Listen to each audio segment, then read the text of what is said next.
Hey guys, and welcome back to Box Mining. So recently I've been doing a lot of research on decentralized finance, new projects, looking at China and what they're trying to offer. And boy, is there a lot. That's just an understatement, really. The reason why I kind of started covering with OIN today and why I'm fast tracking this video is because OIN coin is doing their public sale tomorrow. So tomorrow they're looking to raise $192,000 and they're looking for a maximum of 320 participants. So very low number of participants, and it's a draw style. So 5,000 can register and 320 can be drawn and they can participate.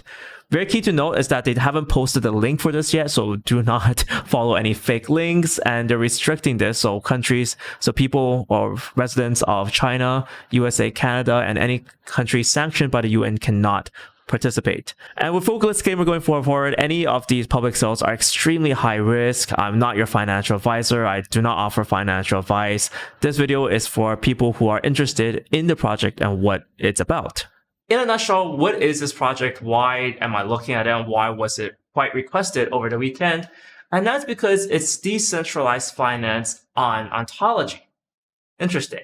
So it's not on Ethereum chain. I think everyone knows that Ethereum, we got Uniswap popping. We did videos on that full list over here.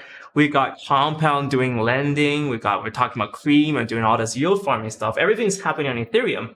But this one's actually happening on Ontology. And something that's also quite interesting is that they're bridging assets between Ethereum and Ontology. So not only are they kind of like doing decentralized finance with their own kind of equivalents of Uniswap, with their exchanges, with their own lending platform, but they also offer cross-chain, which is extremely interesting because that opens up the doors to a lot more they can do on DeFi.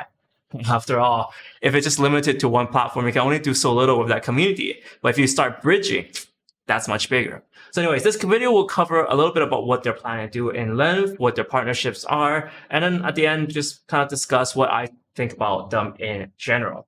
If you guys are interested in decentralized finance, we have a huge, massive playlist over here. It's building up now, and there's a lot that we cover from yield farming. We're one of the first guys to talk about yield farming with YFI 1, and then everything else in between. So make sure you click up that DeFi playlist as well to check it out. So before we start, I just want to say I had a recent discussion with someone who was like, decentralized finance, it's a scam, it's a fad, it's going to be only passing. And my mind was blown because if you've been following my channel at all and been discovering what's in decentralized finance, it's made huge changes. In fact, I've been using pretty much everything that DeFi has to offer, from the ability to collateralize my ETH to generate a stablecoin and use that to go yield farming, to using Uniswap, swap between various platforms. And something to know about Uniswap too is that it completely changed the exchange dynamic. Now exchanges are just dying to list projects because Uniswap is such a big competitor. So I'm completely baffled by why some people think decentralized finance is a scam. It's only a passing fad. And something that's cool about OIN and what they're doing is that they're taking all those things about decentralized finance that I just talked about just now, like swapping or having collateralized assets, lending, and they're making it cross-chain. And I think that's kind of the next step here, is to not just exclude everyone out of decentralized finance that's outside of Ethereum, but also to just bridge that, connect that with other blockchains. And this is what actually makes this project interesting. This is what makes OIN interesting. I think they didn't do a super sexy job breaking it down with these charts. I know Chinese people love these charts that make things super complicated.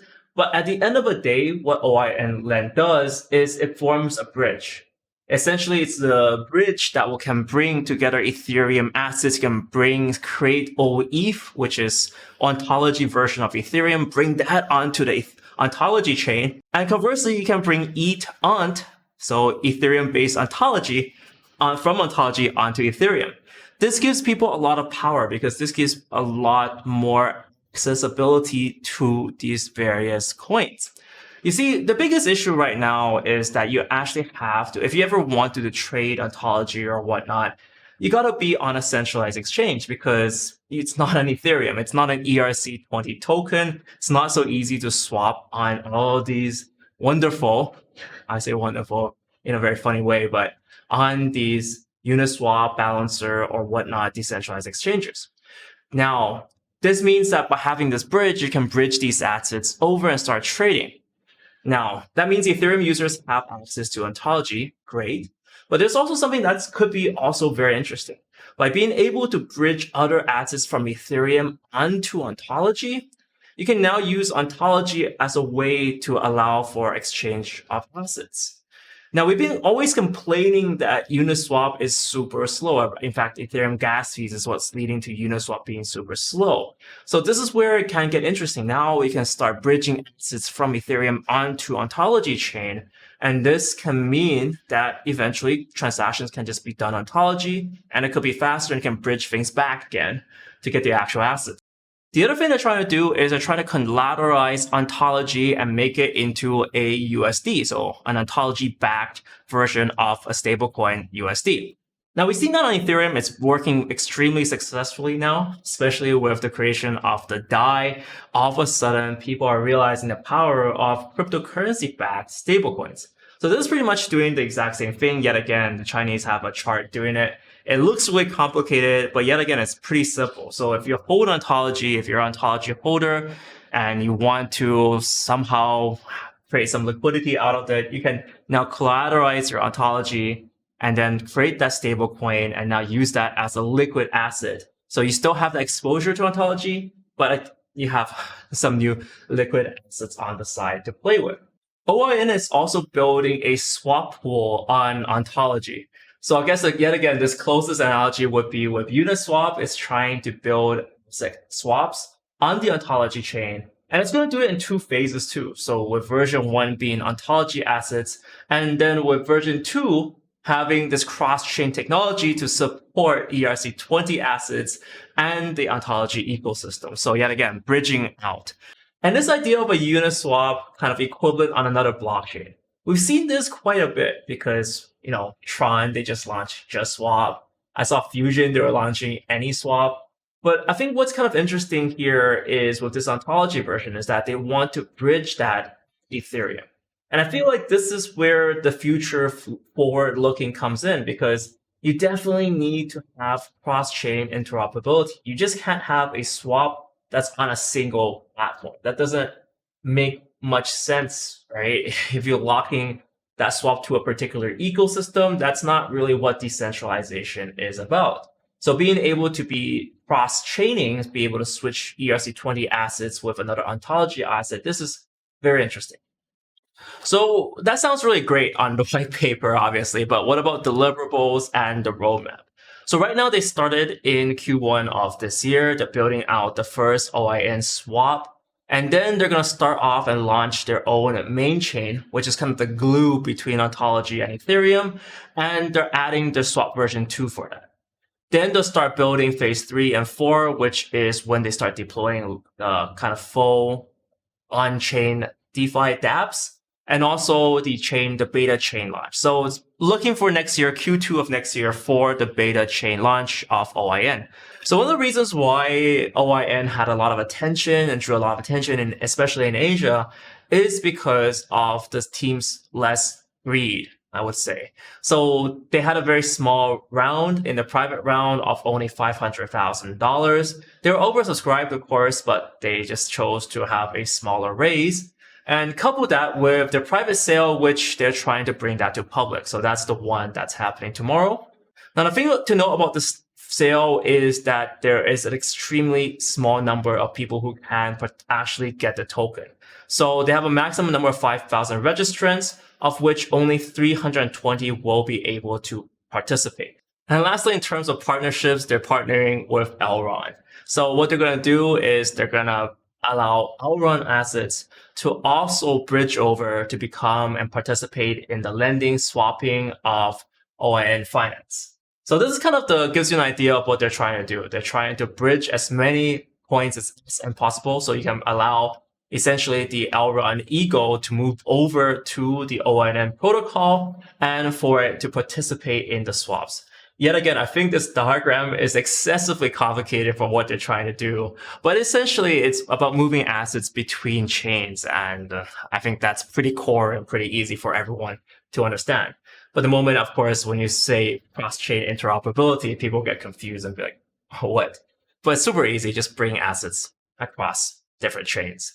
So that's kind of the state at which they're at, and what are my thoughts of them overall?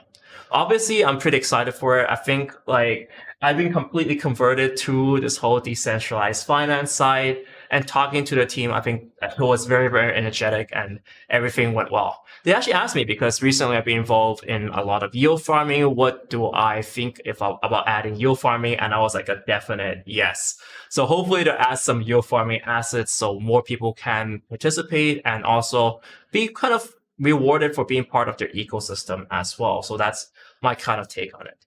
Now, obviously, with a word of disclaimer going ahead, decentralized finance is still at its infancy. So all of these ideas, they still need a lot of development to come to fruition. So I think there's always that risk of, I guess, smart contract risk going forward, that these things don't work. Maybe the code needs to be improved over time. But I'm actually generally extremely excited for decentralized finance, especially if it relates to cross-chain. And that's where I think I want to leave this video. So overall, one word summary what the hell this thing is cross-chain decentralized finance between Ethereum, Ontology, eventually Elrond, and hopefully more other partners. It adds a lot of the decentralized finance staples that we essentially need right now, which is the ability to swap assets, the ability to create stable coins, and eventually, of course, the ability to lend and borrow as well. So that's what they're trying to overall build, a DeFi system on Ontology. And I really hope to see something more like this in the future as well. So guys, that's pretty much for this video. I'd love to hear what your thoughts about OIN is, if you guys heard about this beforehand, or if you guys are interested also in their public sale. I'd love to hear what you guys think. And with that, thank you guys so much for watching this video. Remember to click the like button down below. That's always great. Thank you. Shout out to the notification squad. So this week, if you type hashtag notification squad to one of these videos, you get a chance to win a free t-shirt just like this. And also thank you guys so much for watching this video. See you guys next time. And now for a segue to Bitcoin out of the box. It is my podcast, and it bridges the gap between privileged institutional investors and the rest of us here. It's a podcast that can take on the go with you. It's on Spotify, Apple Podcasts, everything that has podcasts. Just search Bitcoin out of the box. I have some really cool interviews. They're very, very short, around 30 minutes, and they give you a lot of insight. So make sure you check it out.